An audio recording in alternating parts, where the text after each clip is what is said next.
গীতায় দ্বিতীয় অধ্যায়ে শঙ্খযোগের 40 নম্বর শ্লোকে ভগবান বলছেন, নেহা বিক্রম নাশাস্তি প্রত্যাবায়ন বিদ্যতে স্বল্পম আপি ধর্মস্য ত্রায়তে মহত ভয়াৎ।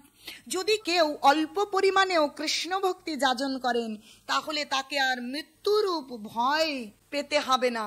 কারণ আপনি যদি ভক্তি করেন, সম্পূর্ণ ভক্তি যাজন করে যদি ভগবত ধাম প্রাপ্তি নাও হয়, তবু ভয়ের কোনো কারণ নেই।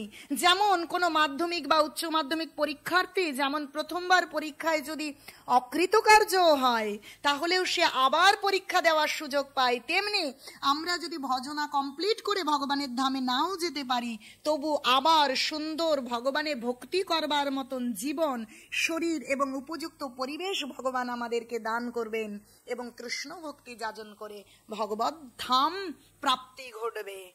কোনো ভয়ের কারণ নেই। নিতাই গৌর প্রেমানন্দে হরি হরি বল।